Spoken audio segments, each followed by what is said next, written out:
Hello, everyone, and welcome to another episode of The Breeze, Breezeway Productions The Breeze, where we keep it rolling with this year's official selections of the Sundance Film Festival.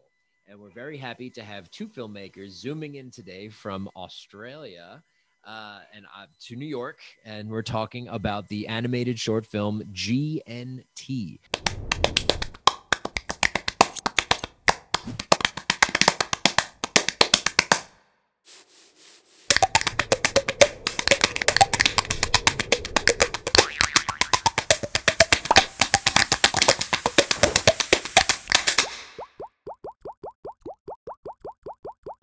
We have the director and animators, co-director animators, Sara Hirner and Rosemary Vasquez Brown. How you guys doing? Great. Good. How are you? Very good, very good. Excited to talk about your animated short, which is screening this year. So why don't you guys tell us a little bit about what the film is, what the animation is? There's the best of this. Yeah. GNT is a short animated film. It's in the Sundance Shorts animated program, the Animation Spotlight, and it sort of frames the contradictions of female friendships through Glenn, Nikki, and Tammy, and they have a really dynamic, often antagonistic, codependent relationship. Yeah. These characters are very open with each other. How long have they known each other? Where did those relationships start? And how did you get this trio together? Oh my God. Yeah, well, we haven't been asked that before because we've been working on them for like 5 years. We started with the characters, we love their dynamic, and we've been like thinking about their backstory, even though it wasn't necessary for this short film in any way. But yeah, they met ages ago, and they're a part of their friendship where they're kind of like outgrowing each other, but they need each other for validation, especially if they can't get it externally. And it's their dynamic is always kind of like hitting on each other's and just like contradicting each other all the time.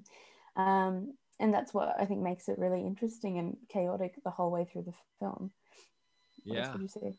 I enjoyed watching them together. It felt like I was just hanging out with a couple of best friends that were able to share everything and be 100% open with each other, and very very humorous in a crude and filthy type of way for how they're able to showcase things and from the female perspective. So there was a topic in it that was called Thrush, and they say it's the new hot thing. Why don't you enlighten me a little bit about the Thrush experience? The new hot thing is a yeast infection. Okay. We didn't know that didn't translate that well in the US. But everyone in Australia calls a yeast infection thrush, or not everyone, but a lot of people. And if you don't know what that is, I'm sorry. I don't know if you can Google it. I did. But it makes you itchy. It makes you itchy, and you should not do any of the things that they do in the film to cure it. You should just go to your pharmacist and ask them. We shouldn't give them advice.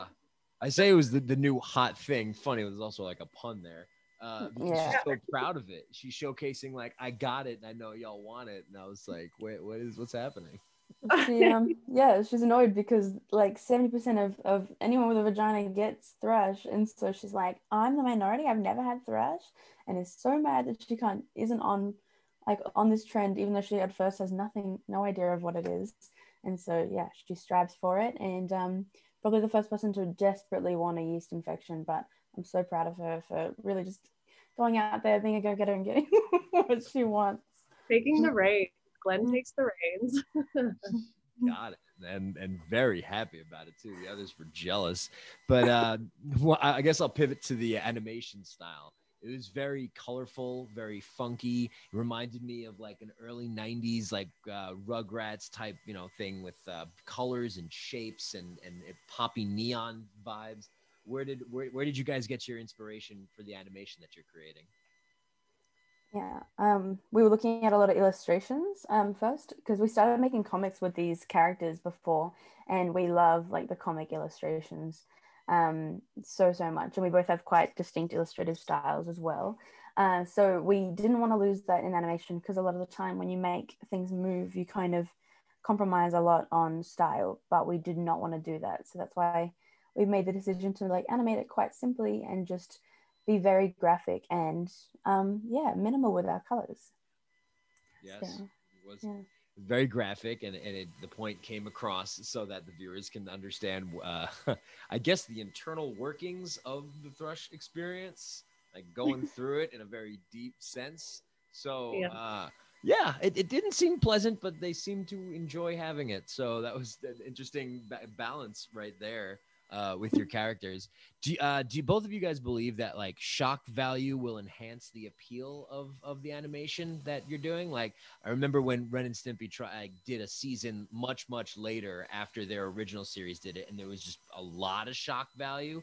Didn't really click, but then when the past Ren and Stimpys, which I love, it was like it's something that it was different, different animations, but still the same story. What do you guys think about the shock value and the appeal of it from that? Yeah. I don't think that we necessarily thought about shock value before making it, which is a little scary now when people watch it and they're like, so you made this really gross thing. And we're like, sorry, I think we're actually just disgusting. But I think at the same time, it did have to be animated so that we could animate exactly what we wanted and get away with a lot more. Like you just couldn't make a film like that in live action. I don't think it would be screened anywhere. I don't even think I could watch a film like live action. So no, I don't think we went out with the intention of shock value, or we necessarily thought beforehand that shock value would enhance the story. But I think these girls tell really chaotic, gross stories, and I think they just really the characters really lend themselves to that.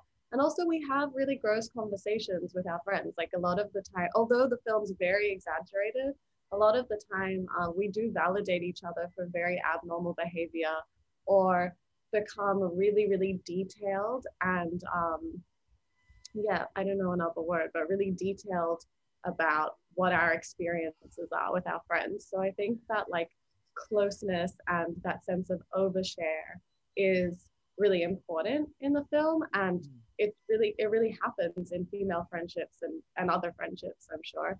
And then I think social media really exaggerates that grossness because you're sharing it then with the world. But if it was a film just about the three friends having that conversation, maybe it wouldn't even be gross.